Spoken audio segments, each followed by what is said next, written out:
প্রেরণ করলেন, জাহান্নামের ব্যাপারে সতর্ককারী করে প্রেরণ করলেন। 3 নম্বর বৈশিষ্ট্য হচ্ছে জাহান্নামের ব্যাপারে সতর্ককারী। রব্বুল আলামিন বলেন, তাবারাকাল্লাযী নাযালাল ফুরকানা আলা আবদিহি লিয়াকুনা লিল আলামিনা নাযীরা। বরকতময় সেই সত্তা যিনি ফুরকানকে মানে কোরআনকে তার বান্দার উপর নাজিল করেছেন, যাতে করে বিশ্ব নবী গোটা মানব মণ্ডলীর জন্য সতর্ককারী হতে পারেন। সুবহানাল্লাহ। বিশ্বনবী সবাইকে সতর্ক করতে এসেছে, আমার প্রিয় সিলেটের ভাইয়েরা, নাকি শুধু আমাদেরকে? মুসলিম অমুসলিম, আস্তিক নাস্তিক, মুমিন কাফের, সবার জন্য তিনি সতর্ককারী। সুবহানাল্লাহ পড়েন। সূরা আলাক নাজিল হলো, তারপর সূরা মুদ্দাসসির নাজিল হলো। আল্লাহ বললেন, ইয়া আইয়ুহাল মুদ্দাসসির কুম ফাআনদির, কুম ফাআনদির, stand up and warn your people. বিশ্বনবী ওহীর ভার সহ্য করতে না পেরে কাঁপুনি এসে গেল, শীত লাগছিল, তিনি চাদর গায়ে দিলেন। আল্লাহ বললেন, ইয়া আইয়ুহাল মুদ্দাসসির, হে চাদরওয়ালা, কুম ফাআনদির, স্ট্যান্ড আপ, ফাআনদির, ওয়ার্ন করো, সতর্ক করো। সুবহানাল্লাহ। ওই যে বিশ্বনবী স্ট্যান্ড আপ, দাঁড়ালেন আর সতর্ক শুরু করলেন, ইন্তেকালের আগ পর্যন্ত আর বসতে পারেন না। ওই যে দাঁড়ালেন, দাঁড়িয়েই রইলেন, উম্মাহকে সতর্ক করেই গেলেন, করতেই থাকলেন। আওয়াজ করে পড়েন আল্লাহু আকবার। ওয়া আনজির আশীরাতাকাল আকরাবিন যখন নাজিল হলো, বিশ্বনবী সাফা পাহাড়ের চূড়ায় উঠে গেলেন, ডাকতে আরম্ভ করলেন, ও আমার বংশের লোকেরা, ও আমার সম্প্রদায়ের লোকেরা, আমি যদি বলি পাহাড়ের পেছনে একদল ঘোড়সাওয়ার তোমাদেরকে আক্রমণ করার জন্য রেডি হয়ে আছে, ও আমার মক্কাবাসী, আমার কথা তোমরা বিশ্বাস করবা নাকি? সবাই এক বাক্যে বলে দিল, বিশ্বাস করব। সুবহানাল্লাহ। ও আমার, তোমাদেরকে অ্যাটাক করবে, আমি বললে বিশ্বাস করবা? মক্কাবাসী কি উত্তর দিয়েছিল জানেন? এত হেভি ওয়েটফুল একটা কথা বলেছিল। তারা বলেছিল, অবশ্যই বিশ্বাস করব, কারণ মা জাররাবনা আলাইকা ইল্লা সিদকা, আমরা জীবনে কোনোদিন তোমার মুখে মিথ্যা শুনি নাই। সুবহানাল্লাহ কইবেন না? ও মিয়া, যে এলাকায় আপনি জন্মগ্রহণ করলেন, আপনার শৈশব, কৈশোর, আপনার তারুণ্য, আপনার যৌবন যেখানে কাটালেন, ওই এলাকার লোকেরা যদি এক বাক্যে বলে, তুমি যা বলবা তাই বিশ্বাস করব, কারণ তোমারে তো মিথ্যা কইতে শুনি নাই। মা জাররাবনা আলাইকা ইল্লা সিদকা, we have never ever witnessed a single lie from you, আমরা জীবনে একটা মিথ্যা তোমার মুখ থেকে শুনি নাই। সুবহানাল্লাহ বলেন। দেখেন, এই কথার মাধ্যমে এক বাক্যে বিগত 40 বছরের সার্টিফিকেশন হয়ে গেছে। কথা বলেন ঠিক কিনা? বিগত 40 বছর আমার নবী মক্কায় কেমন লাইফ লিড করেছেন, এক বাক্যে সার্টিফিকেশন, মা জাররাবনা আলাইকা ইল্লা সিদকা। তখন বিশ্বনবী বললেন, ফা ইন্নী নাযীরুল লাকুম বাইনা ইয়াদাই আযাবিন শাদীদ, যদি আমার কথা বিশ্বাস করো তাহলে জেনে রাখো, যদি মূর্তি পূজা আর এই শিরকি কর্মকাণ্ড ছেড়ে না দিয়ে এক আল্লাহর পথে ফিরে না আসো, কঠিন আযাব তোমাদের জন্য অপেক্ষা করছে। আওয়াজ করে পড়েন আল্লাহু আকবার। ফাইন্নী নাযীরুল লাকুম বাইনা ইয়াদাই আযাবিন শাদীদ, ভয়ঙ্কর তোমার শাস্তি তোমাদের জন্য অপেক্ষা করেছে, আমি সেই শাস্তির সতর্কতা দিতে এসেছি। তাহলে বিশ্বনবীর আরেকটা বৈশিষ্ট্য, তিনি সতর্কতাকারী। সুবহানাল্লাহ।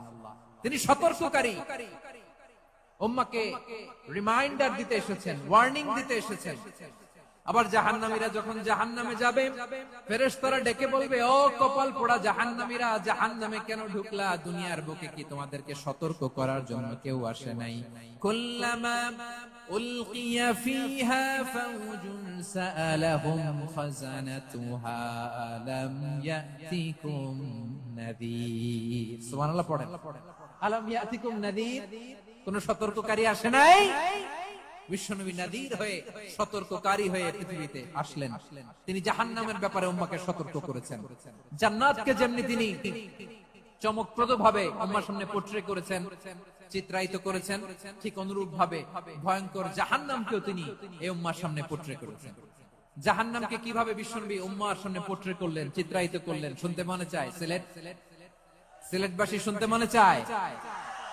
জান্নাতের কথা শুনে যেমনি জান্নাতে যাওয়ার ব্যাপারে আপনারা আগ্রহী হয়েছেন, জান্নাতের নাজ নেয়ামতের কথা শুনে, জান্নাতের ফিচার শুনে যেমনি জান্নাতে যাওয়ার ব্যাপারে আমরা উদ্বেলিত হয়েছি, উচ্ছ্বসিত হয়েছি, জাহান্নামের কথা শুনলে কিন্তু আমাদের কলিজা কেঁপে উঠবে। কিভাবে বিশ্বনবী পোট্রে করলেন? বিশ্বনবী বলেন, নারুকুম হাযিহিল্লাতী ইউকিদু ইবনু আদম জুজউন মিন ৭০ জুজআন মিন হাররি জাহান্নাম। ও আমার উম্মতেরা, তোমরা যে রান্নাঘরে যে আগুন দিয়ে রান্না করো, তোমরা কি ভেবেছো জাহান্নামের আগুন ওই রান্নাঘরের আগুনের মতো না? আপনারা কিচেনে যে রান্না করেন, রান্নাঘরের আগুন আর জাহান্নামের আগুন তো একই না? সিলেটের ভাইরা বুঝে থাকলে উত্তর দেন, কিচেনের রান্নাঘরের আগুন আর জাহান্নামের আগুন এক না? বিশ্বনবী বলেন, জুজউন মিন ৭০ জুজআন মিন হাররি জাহান্নাম। জাহান্নামের আগুন দুনিয়ার আগুনের চেয়ে কমপক্ষে ৭০ গুণ বেশি তেজওয়ালা। জাহান্নামের আগুনকে আল্লাহ নাম দিয়েছেন নারুল্লাহ। এটা আল্লাহর আগুন, নারুল্লাহিল মুকাদা আল্লাতী তাত্তালিউ আলাল আফইদা, যেটা কলিজার মধ্যে যে ধরে যায়। দুনিয়ার আগুন হাতে লাগলে হাত জ্বলে, পায়ে লাগলে পা জ্বলে। জাহান্নামের আগুন দেহের যেই জায়গায় লাগুক না কেন, সাথে সাথে কলিজাটা জ্বলে ছাই হয়ে যাবে। নারুল্লাহিল মুকাদা আল্লাতী তাত্তালিউ আলাল আফইদা। জাহান্নামের আগুন গায়ে লাগলে আপনার কলিজা পুড়ে ছাই হয়ে যাবে। ওই জাহান্নামে আমরা যেতে চাই? আমরা তো সবাই মিলে নাশিদ গাইলাম, জান্নাতে আমরা একা যাব না, সবাই মিলে যাব। ওই জাহান্নাম থেকেও সবাই মিলে বাঁচার দরকার আছে না নাই? কি ভয়ঙ্কর শাস্তির বর্ণনা যে বিশ্বনবী দিয়েছেন, এত বিস্তর আলোচনার সুযোগ আমার নাই। আমি শুধু সবচেয়ে হালকা পাতলা, দ্য লাইট পানিশমেন্ট, সবচেয়ে হালকা শাস্তি কি হবে এটা বলবো। বিশ্বনবী বলেন, ইন্না আহওয়ানা আহলিন নারি আযাবান ইয়াউমাল কিয়ামাতি লারাজুলুন তুদাউ ফি আখমাসি কদামাইহি জামরাতান ইয়াগলি মিনহুমা দিমাগু। জাহান্নামের সবচেয়ে হালকা আযাব কি হবে শোনো। সবচেয়ে ভারী না হালকা? সবাই বলুন, জাহান্নামের সবচেয়ে কঠিন আযাব না হালকা? জাহান্নামের সবচাইতে হালকা আযাব হলো ওই ব্যক্তির আযাব যার পায়ে দুটো জাহান্নামের আগুনের জুতা পুড়িয়ে দেয়া হবে। ওই আগুনের উত্তাপে তার মাথার মগজগুলো ভাতের মারের মতো টপ টপ টপ টপ করে বেয়ে বেয়ে পড়বে। নাউজুবিল্লাহ পড়বেন না? আচ্ছা প্রিয় সিলেট, আওয়াজ করে বলেন, এইটা যদি সবচেয়ে লাইট পানিশমেন্ট হয়, সবচেয়ে হালকা পাতলা সহনীয় আযাব যদি হয়, তাহলে ভয়ঙ্কর তম আযাবের কি অবস্থা হবে? আমরা কি ওই জাহান্নামে যেতে চাই? জাহান্নামের অবস্থা এত ভয়ঙ্কর হবে, জাহান্নামের ভেতরে লক্ষ লক্ষ কোটি কোটি কাফির মুশরিককে দেওয়ার পরেও জাহান্নাম বলবে হাল মিন মাজিদ, আরো আছে নাকি, আরো দাও।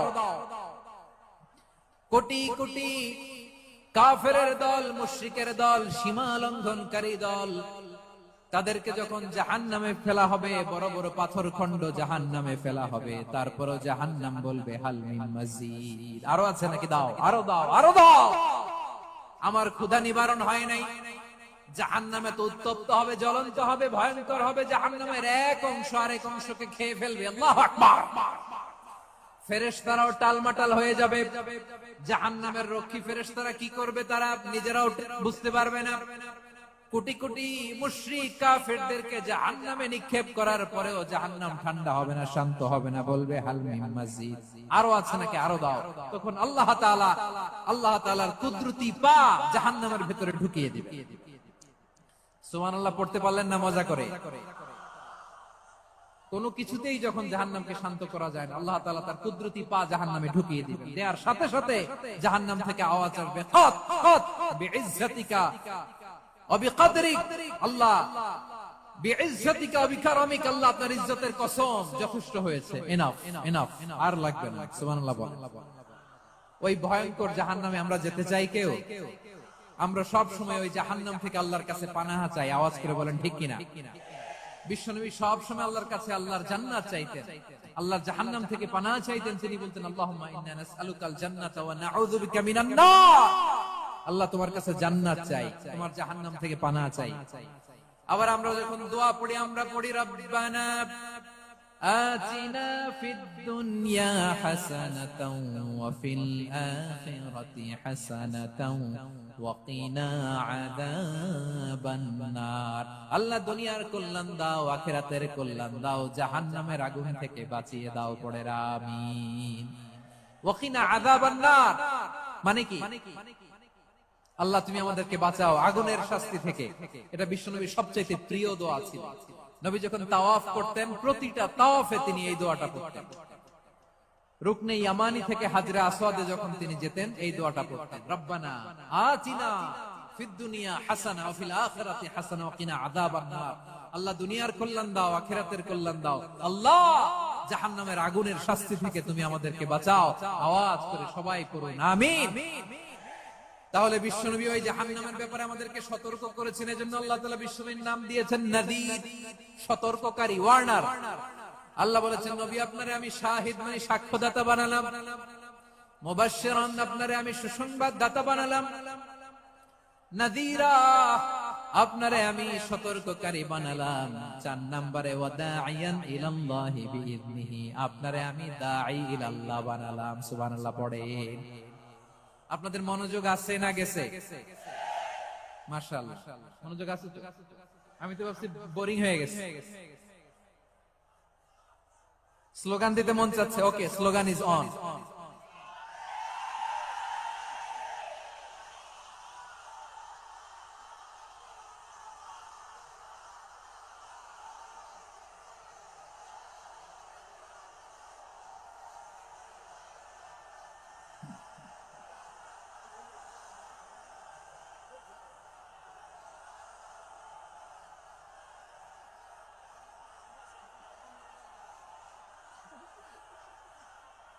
মাশাআল্লাহ মাশাআল্লাহ। হ্যাঁ ঠিক আছে, আর কয়েক মিনিট। ঠিক আছে, আমার দিকে তাকাও, সাউন্ড হবে না, আমার দিকে তাকাও। বৈশিষ্ট্য কয়টা সবাই বলেনি? 5 আঙ্গুল এরকম উঁচু করে আওয়াজ করে আমাকে দেখিয়ে বলো তো বৈশিষ্ট্য কয়টা? বলে ফেলেছি কয়টা? রইল কয়টা? 4 নম্বরে দাঈয়ান ইলাল্লাহ, সবচেয়ে গুরুত্বপূর্ণ পয়েন্ট। আমার দিকে তাকাও, আমার সাথে কানেক্ট করো। অনেক কিছু বলার আছে, আমার দিকে তাকাও। দাঈয়ান ইলাল্লাহ, বিশ্বনবীকে আল্লাহ তাআলা দায়ী করে পাঠিয়েছেন। বিশ্বনবী কি মানব মণ্ডলীকে নিজের দিকে ডাকে? দুনিয়ার দিকে ডাকে? কার দিকে ডাকে? দাঈয়ান ইলাল্লাহ বিইذনি, আল্লাহর আদেশে আমি আপনাকে দায়ী করে পাঠিয়েছি। বিশ্বনবী মানব মণ্ডলীকে আল্লাহ তাআলার দিকে ডাকতেন। আল্লাহ তাআলা বলেন, ওয়ামান আহসানু কাওলাম মিম্মান দাআ ইলাল্লাহি ওয়া আমিলা সালিহান ওয়া ক্বালা ইন্নানি মিনাল মুসলিমিন। তার চাইতে ভালো কথা, শ্রেষ্ঠ কথা, কল্যাণকর কথা আর কার হতে পারে যে মানুষকে আল্লাহর দিকে ডাকে, সৎ কর্ম করে আর বলে আমি হলাম মুসলমান। সুবহানাল্লাহ বলেন। এবং এই যে দাওয়াতি কাজ বিশ্বনবী করবেন, এটার একটা মেথডোলজি আছে। বিশ্বনবী কিভাবে দাওয়াতি কাজ করবেন উম্মার মাঝে, এটাও আল্লাহ তাআলা দাওয়া মেথডোলজি তিনি শিখিয়ে দিলেন। তিনি বললেন, উদউ ইলা সাবিলি রাব্বিকা বিল হিকমাতি ওয়াল মাউইযাতিল হাসানাতি ওয়াজাদিলহুম বিল্লাতী হিয়া আহসান। নবী হে, আপনি মানুষকে আপনার রবের দিকে ডাকুন, প্রজ্ঞার সাথে, বিচক্ষণতার সাথে, সুন্দর কথামালা দিয়ে, উপদেশ দিয়ে। আর যদি আল্লাহর দ্বীন প্রচার করতে যে কারো সাথে তর্ক করতে হয়, সর্বোত্তম পন্থায় সেই তর্ক করেন। পড়েন সুবহানাল্লাহ। এই জায়গাটাতে এরকম কেন হইল? শুরুতে তো এটা ছিল না। এখন আইন শৃঙ্খলা বাহিনী তোমাদের সাথে লাঠি চার্জ করবে, ধাক্কাধাক্কি করবে, তোমরা আমার সাথে এটা হবে এরকম? দেখছেন? যাবো কই? এদেরকে নিয়ে যাবো কই?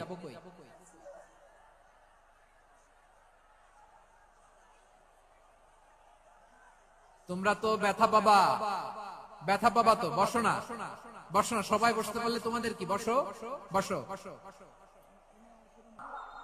যা বলার তো আমি এখনই বলতে হবে, এমন না যে আমি আবার সুনামগঞ্জে আসবো, হবিগঞ্জে আসবো। খুবই গুরুত্বপূর্ণ কয়েকটা কথা আমি রাখবো তোমাদের সামনে। বসো, শেষ করে দিব। এই তো আর 10 মিনিট সময় আছে আমার হাতে। বসো। মাশাআল্লাহ, এই ঠিক আছে, বসো বসো বসো। প্রিয় ভাইরা, উদউ ইলা সাবিলি রাব্বিকা বিল হিকমা, আমরা হিকমতের সাথে দাওয়াতি কাজ করতে চাই। হিকমা মানে কি? হিকমা মানে হচ্ছে knowledge plus common sense equals to হিকমা। আল্লাহর দেয়া কোরআন সুন্নাহ এবং আপনার কমন সেন্স দুইটাকে একসাথে মিক্স করলে এটা প্রজ্ঞা হিসেবে রিফ্লেক্ট করে। শুধু কোরআনের আয়াত মুখস্থ করলেই হবে না, হাদিস মুখস্থ করলেই হবে না, এটা কিভাবে উপস্থাপন করতে হবে সেটাও জানার দরকার আছে না নাই?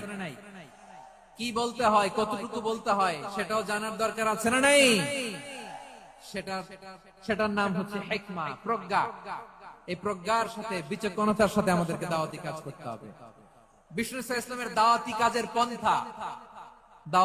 পন্থা দুই একটা শেয়ার করে আলোচনার ইতি টানবো ইনশাআল্লাহ। হ্যাঁ, পেয়েছি। আর হাত দেখানো লাগবে না, বসো।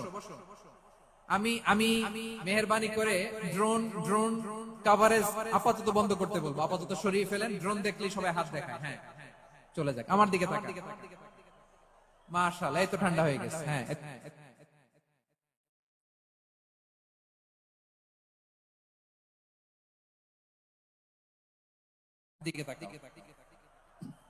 আমার প্রিয় ভাইরা, এইদিকে। হ্যাঁ,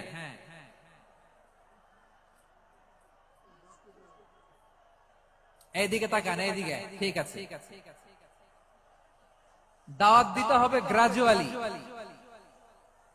তাকিয়েছেন আমার দিকে, তাকিয়েছেন সবাই? মাশাআল্লাহ, ভেরি নাইস অডিয়েন্স, মাশাআল্লাহ। গ্রাজুয়ালি দাওয়াত দিতে হবে, একবারে সব না।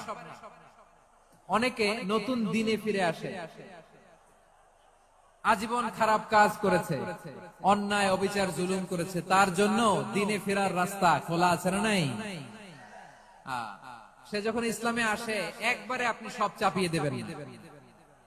নতুন কেউ দিনে ফিরেছে, ইসলাম মানতে চায়, আপনি যদি বলেন তোর 5 ওয়াক্ত নামাজ পড়তে হবে, রোজা রাখতে হবে, তাহাজ্জুদ পড়তে হবে, তোর দাড়ি নাই কেন, তুই তো জাহান্নামে যাবি, এরকম অনেকে বলে কি বলে না? বলা যাবে না, এগুলো বলবেন না। দাওয়াত দিতে হবে গ্রাজুয়ালি, ধীরে ধীরে মানুষকে বোঝাতে হবে। এটা কি কোরআনের মাজলিসের পরিবেশ হইল? এই সিলেট, তোমরা তো আগের 2 প্রোগ্রামকে ছাড়াই গেলা। বসো না, একটু শান্ত হয়ে বসো না, একটু শান্ত হও, একটু স্থির হও না, একটু শান্ত হও না। শান্ত হয়ে যাচ্ছে। হ্যাঁ, ঠিক আছে। তোমাদেরকে বারবার থামানোর কথা বলা না লাগলে আমি এখন আখিরি মুনাজাত দিয়ে যেতে পারতাম। ডেফিনেটলি আমরা এখন মুনাজাতে মুভ করতে পারতাম।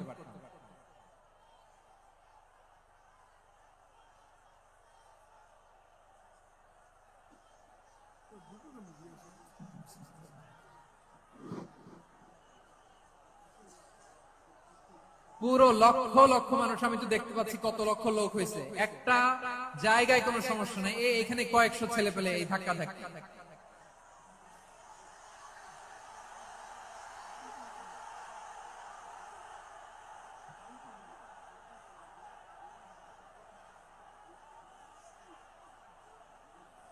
না নিজে শুনতে পারতেছো, না অন্যকে শুনতে দিচ্ছ, না আমাকে বলতে দিচ্ছ।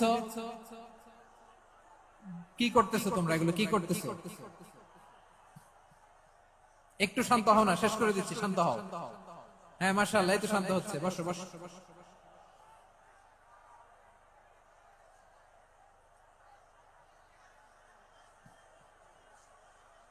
ঠিক আছে, হ্যাঁ, ঠিক আছে। না, শান্ত হয়ে যাবে,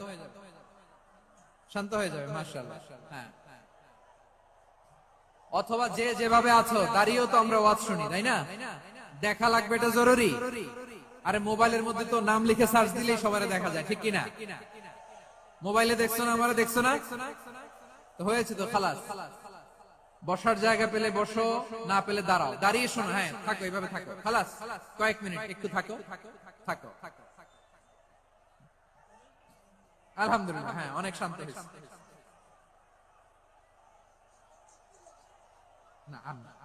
মাশাআল্লাহ, হ্যাঁ, পরিবেশ অনেক সুন্দর হয়েছে এখন। ঠিক আছে, আইন শৃঙ্খলা বাহিনীর ভাইরা, এই যে পুলিশ ভাইরা, আর কিছু বলার দরকার নেই। আমার দিকে সবাই, আমার দিকে।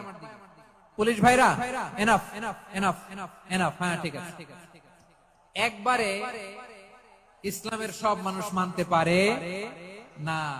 আপনারা কি জানেন মদের বিধান, মদের হারাম হওয়ার বিধান একবারে আসে নাই। প্রথমে বলা হয়েছে মদে কিছু উপকারও আছে ক্ষতিও আছে, তবে উপকারের চেয়ে ক্ষতি বেশি। সাহাবারা সাবধান হয়ে গেল।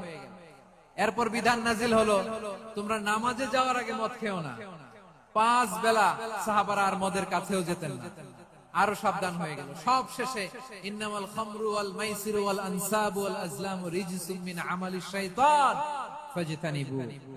মদ, জুয়া এগুলো শয়তানের কাজ, এগুলো থেকে বিরত থাকো। সবাই মদ খাওয়া থেকে একেবারে বিরত রইল। মদের মটকা হাড়ি ভেঙে সে সবাই মদিনার রাস্তায় ঢেলে দিল।